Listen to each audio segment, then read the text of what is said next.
Okay, for this stream, we are going to be talking about. Let's fix the screen a little.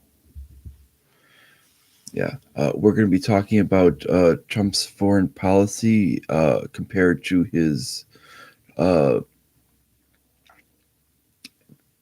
his promises on the election. Uh, on Compared to when he was first elected. And before I get to that, I'll ask people if they be kindly to donate to my Patreon. That's patreon.com/challenge history. If not, that's fine. But we'll go right into this. And first of all, it's basically that when we're talking about it, is we'll go over to a few of these things on it, and we'll see how he's actually done. Now, personally, as a caveat, I want to announce that I voted him for him on the first time around. I am not voting for him the second time around. I'm actually voting for uh, Joe Jorgensen because I do not like the way he is turned around on his administration, and I do not like the way things have gone. Uh, but I'm not going to be putting any personal dislikes of him into my decisions in making him in making this video, or actually it's going to be a series of videos on this to show any dislike of him. Now, first of all, is I'd like to state that let's go over on his point of his predecessor with Barack Obama. Now, when it comes down to foreign policy, I think the only foreign policy victory that we can state on Barack Obama was the Iran nuclear deal was considered as a positive thing. And this was one of the bad things during the Trump uh, during the Trump I would say campaign period in 2016, where he says that he wanted to tear it up and put up a new deal because he thought he could do a better deal. Well, not understanding that there were multiple countries within that deal, he didn't understand that that's not really plausible, and that he needed to understand that there's actually another side with Iran in that deal, that you can't just basically automatically think you're going to get a better deal.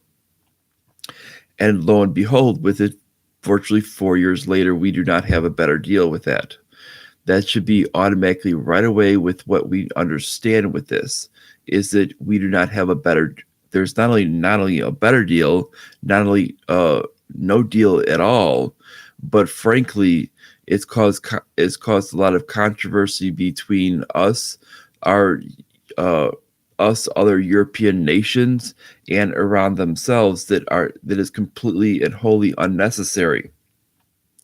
And this was only pushed to get rid of the deal by Saudi Arabia and Israel themselves. So they were the only ones who actually wanted to cut up the deal.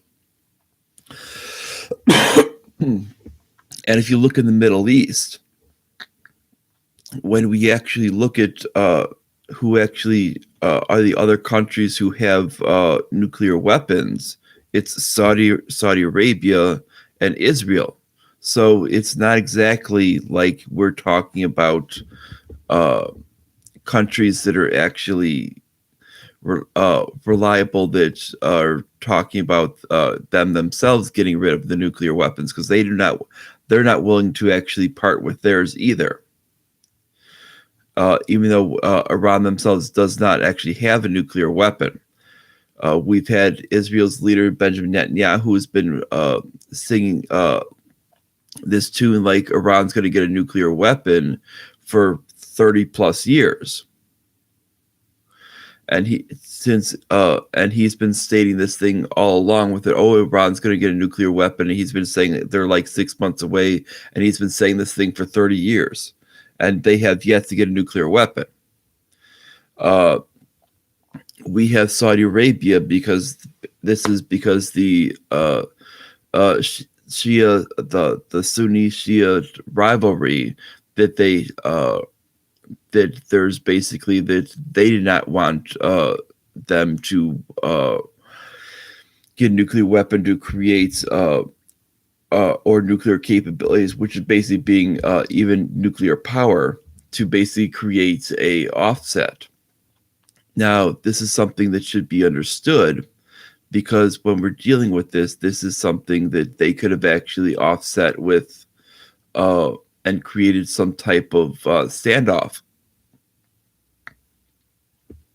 And this standoff could have actually ended. Now, this is why when there was something in place, they were not keen on that deal because what it allowed is it allowed to free up money that had been stopped with the sanctions. And not only did it do that, it also allowed countries to start trading with Iran. Now, Iran, even before these sanctions with it, as of even the 1990s, the U.S. was doing limited trade with them in the 1990s, and all as well was the rest of the world.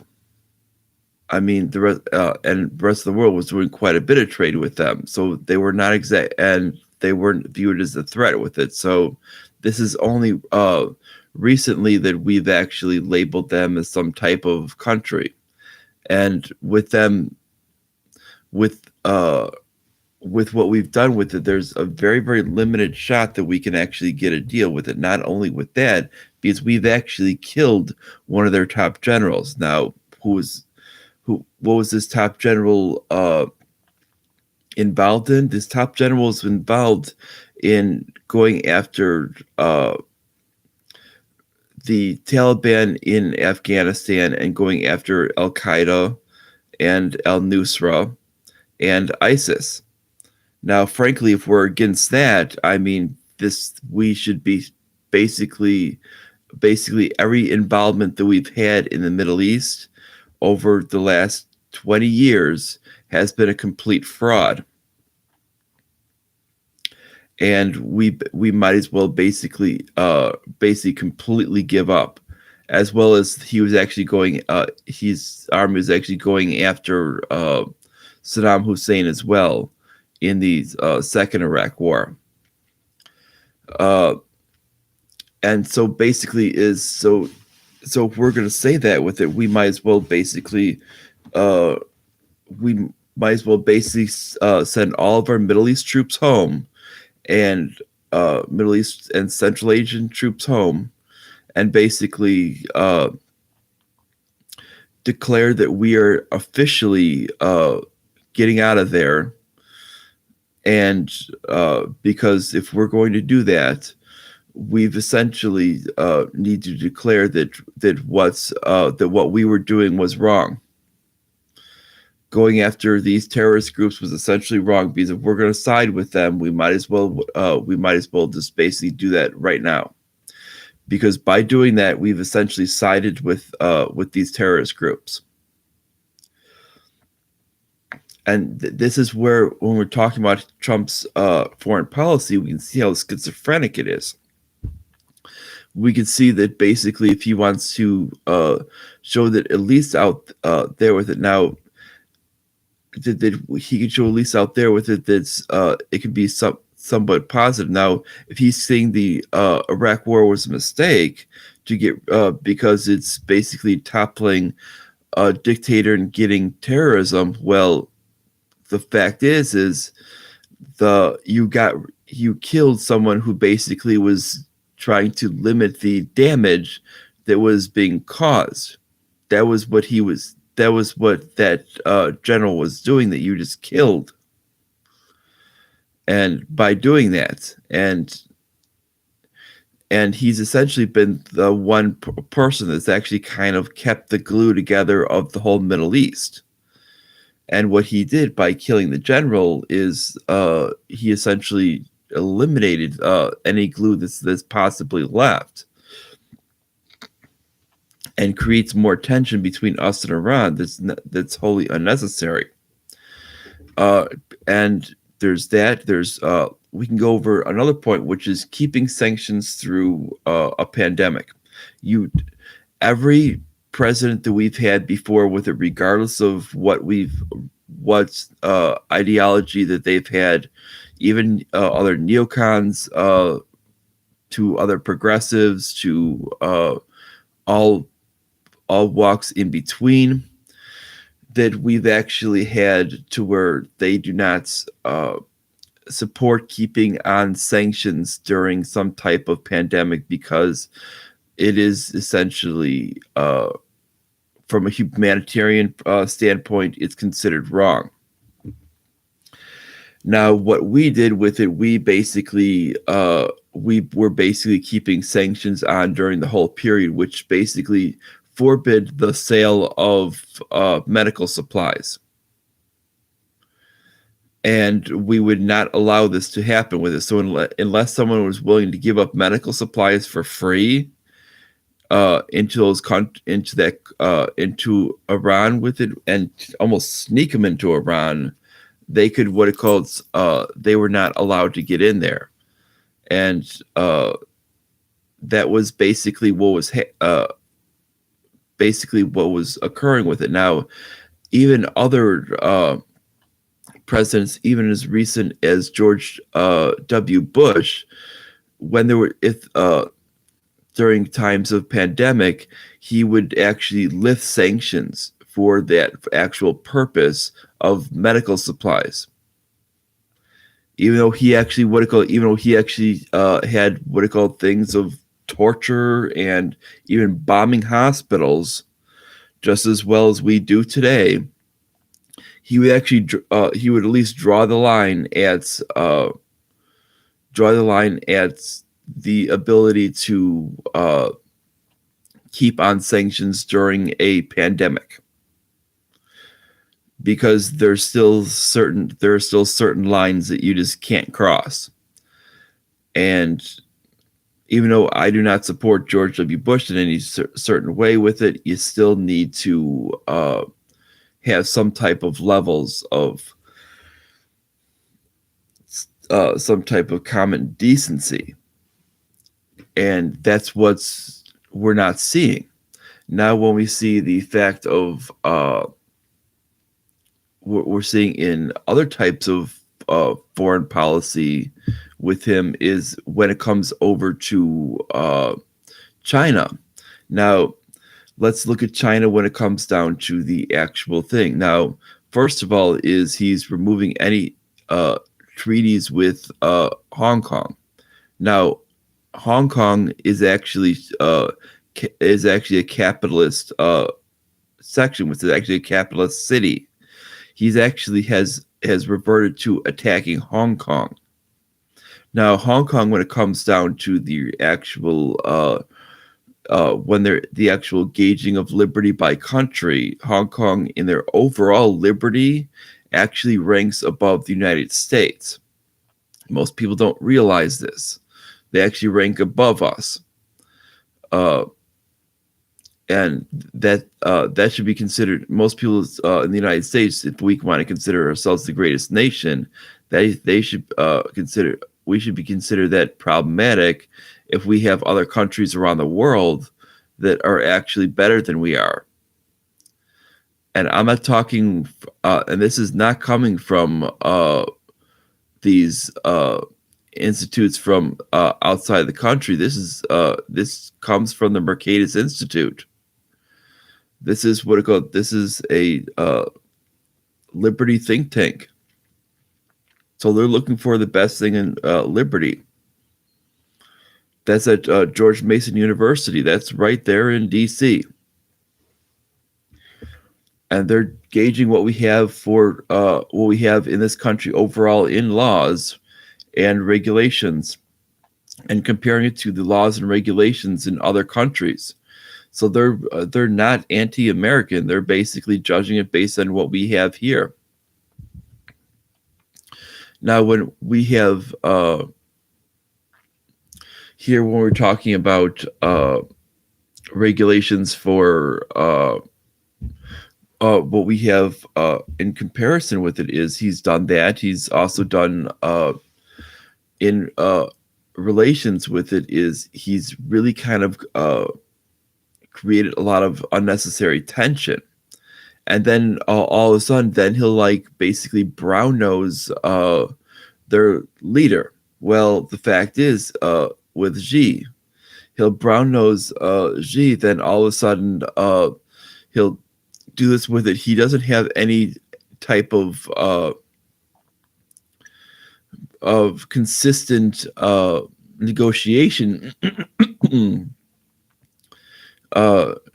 pattern when it comes down to any other country, when it comes down to it. He brown noses them, and then he acts like a complete and utter bully. And this is something that should be considered very troubling, because that's not how you do it. You should have a very, very consistent style, a very, very firm style when dealing with other people. It should not waver, no matter who you're talking with. If you're looking for a solid deal for your country. Now, what he's also done, he's also put in tariffs. Now, tariffs are merely a tax on your own people, because they just get added on to the price of goods. And what ends up happening is all goods coming in are treated as tariffs. Doesn't matter if they're complete finished goods from China. Doesn't matter if they're component goods. Now we get a lot of both complete goods and component goods. Now, since China makes a lot of components for a plethora of goods, this basically not only slows down the process with it, and they will also slow down what I call the entry of these things, because they're trying to do this America First stuff, which is not really America First, because it hurts a lot of American companies. They're trying to and anything that's basically made with Chinese parts that are necessary, because a lot of times China's the only one making them. They'll do that with it, and which allows a lot of people to afford stuff that's actually a lot lower cost. So what you do is you have American manufacturing of the assembly, and American shops that are actually selling them. But what you have is Chinese people that are actually assembling the raw components of whatever's being made. And what it does is you have a lot of savings in the actual final product. And this is what a lot of American companies have done for years. And it allows a higher quality product because they can actually screen through parts to make sure they're the best quality parts, and return and get return the bad quality parts and get replacements, obviously, because they're a larger company, and do this to get better quality parts. Well, when there's tariffs and stuff with it, that's going to raise the whole process, because when they ship back, they're not going to get any return on those tariffs. They're going to get zero return. They cannot write those off. That has to keep adding up into the thing with it. Then when they purchase again, that's more tariffs. So that keeps sliding up the price of their product to the consumer. And this is where all it does is it just hits the consumer harder. And they go, oh, but if you buy American, well, the fact is American is basically overpriced because of the inflation of the U.S. dollar for decade after decade after decade, and it's been over 100 years of this horrible policy. It's even we have not been linked to gold since the mid 70s. And this creates where we don't even have an ability to avoid this massive inflation. And it doesn't matter what the government says, because even from 1980 to current, there's been a separation from this. So this policy of adding tariffs to help out American companies is actually a bad idea, because you can even go to a place like Harley Davidson. Harley Davidson is not making all their component parts. They're shipping in many, many component parts. They're not making these from scratch. What they mainly do is they assemble. They assemble many of these things with it. There's even a lot of small component parts that they have to ship in from overseas because we don't make small component parts in this country anymore. They might get a lot of the component parts in the U.S. that are made in the U.S., but there's still a lot of smaller component parts that are coming from overseas. That means they're still paying tariffs for probably about 20% of the cost of that of their total parts list, and that means their things going up. Now, if we're talking about helping out these companies, this is part of foreign policy as well. Even though we're talking business here, this is something that we need to understand, that it goes up. And he's doing this, and especially when you're doing this stuff with other nations with it, and he's doing this stuff with other nations, such as even in Europe. I mean, people depend on buying European parts as well, European products. And he's basically saying, if these what are called to try and essentially force people to buy American products. Well, if we're talking about a free market system, people should not be you should not be essentially forcing them by essentially penalizing them to buying American products. And this is essentially on foreign policy. All you're doing is you're punishing your own citizens for not basically acting in a way that you see fit. And what this really is this goes down to essentially socialism. And this is why what really people never voted for tariffs. They never wanted tariffs in the beginning.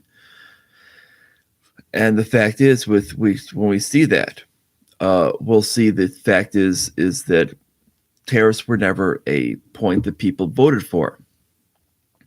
And they were never voting for basically other countries to be harassed and pissed off. Now, maybe he handled properly with North Korea, which is actually a positive thing, but that was very early in his administration. Since then we've seen the neoconservatives have taken over. We can even see even in his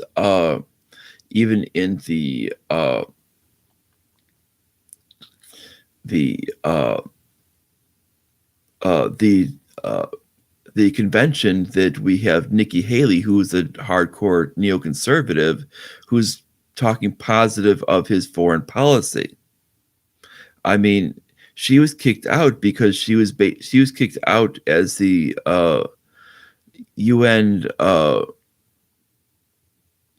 as our UN representative because of the fact that she was essentially not only ignoring what Trump was saying, she was essentially pushing us closer to war with other countries because she was just going off the handle.